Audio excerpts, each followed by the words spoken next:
this is the best burger in America. I look like I eat a lot of burgers. Bar none, it's the best I've ever had. When I moved to Jacksonville last year, I tried this burger and I was absolutely blown away. That's phenomenal. Smash burgers are everywhere now, but this one was special, and I needed to learn what exactly makes this one different. So we're like, oh, we might just be like an Instagram fad right now, and we're kind of waiting for the other shoe to drop. I was going to be a dad for the first time. I wanted to pass something down as far as a legacy. If we crash and burn after a year, that's worth doing just for like the amount of people we met and the fun we've had. I'm Justin. I'm Eddie. And we're Hard Pressed Burger.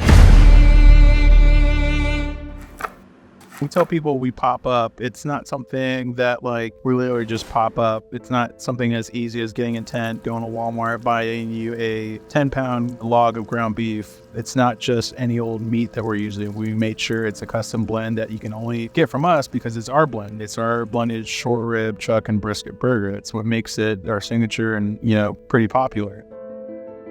Another thing is our pickles. We could have just went with any kind of kosher style dill pickles from the store, from a can, or just anything else. But it's another thing. We want to create experience. The savoriness of our garlic aioli. It's not too much where it just overpowers everything. You bite into one of our burgers and it's layers and layers and layers of flavor. It's a labor of love. It's a lot of time we put into it. We both work full-time jobs, and getting our schedule to collab together it's hard in itself, but we make it happen whether it's, late at night or early in the mornings.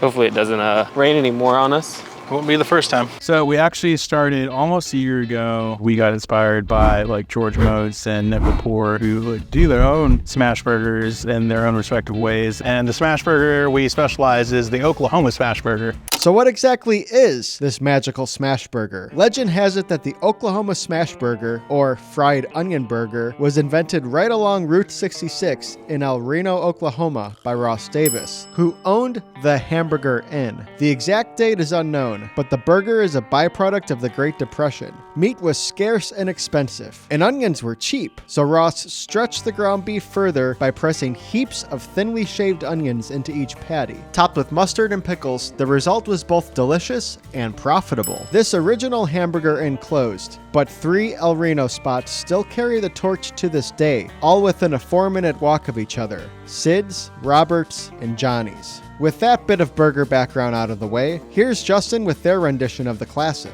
We smash into the onions, we throw some American cheese, then we add our own garlic aioli that goes on top, our house-made pickles, and that's it. But if they want ketchup and mustard, we ain't the one.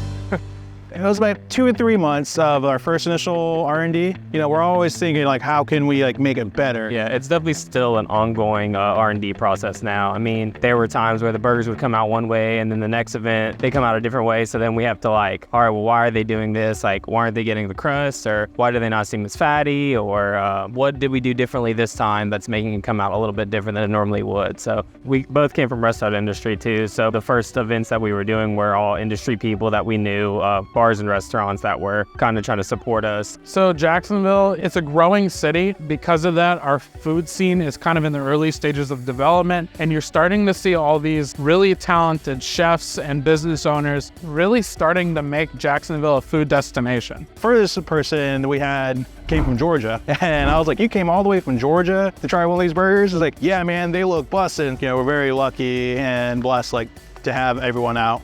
To die for. It's amazing, the flavor, the pickle, the aioli. I think it's just a really unique taste that nobody else is doing. I know Chef personally too, and he puts love and hard work into everything that they make. So I know he's working hard for his family. I think makes him strive hard to make it successful. Hey man, how's it going? Thanks for waiting. I'm not trying to change lives with pickles over here, Happy 1 year, you guys. Yay! Long live Hard Press. Long live Hard Press. Yay! I think from here, we either just kind of ride it till the wheels fall off, or we get to a point where we can have a storefront location in Jacksonville.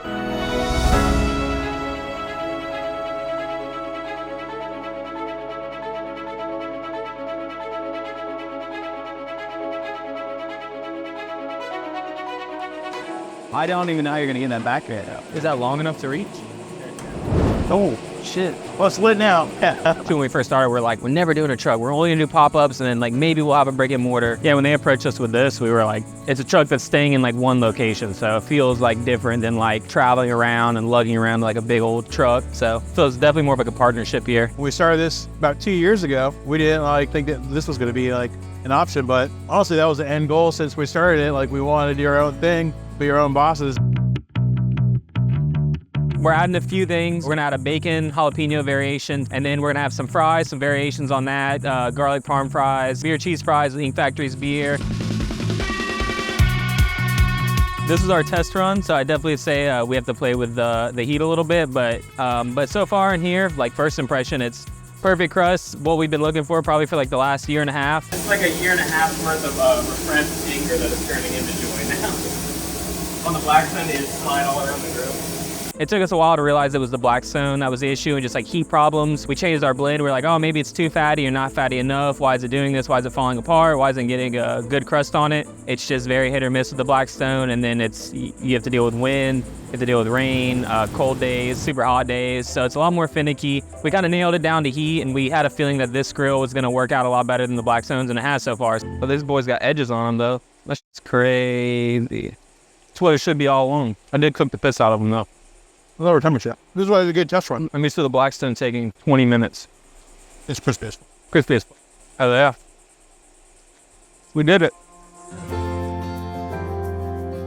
To see these guys start from like a tent serving burgers, I don't know, maybe like a year ago, to having a food truck and operating the tent, just seeing that like leap, I think it comes from doing all of the little things right. And so I think it's incredibly well deserved on their part, but it's not something that's easily repeatable. There's a lot of emotions going on. I'm like nervous, excited because the first business I've ever successfully try to bring up. So I'm pretty stoked. Yeah. Quitting your job and being like, oh, this is my last day working for somebody else. Pretty good feeling. I remember when we first talked about it, one of the biggest things that was happening in my life at the moment was I was going to be a dad for the first time. I made a great career for myself. I had great jobs in the past, and I just felt like I wanted to pass something down as far as a legacy. I was always taught of grow up, go to school, go to college, have a corporate job, follow the corporate ladder, and then you'll retire. Growing up, that's just not the life I wanted, and I'm out creating and showing my daughter what it takes to run a business. It's worth doing just for the amount of people we met and the fun we've had, and just the experience alone. It's just been so awesome and just so memorable. I think in 20 years from now, I can be like, yeah, dude, we were running one of the best burgers in Jacksonville, and it was a dope time in our life. Yeah, it's gonna be fun to tell our kids hey, at least for a year straight, everybody said that we had the best burger here. So it's a cool little piece of our history that you should know.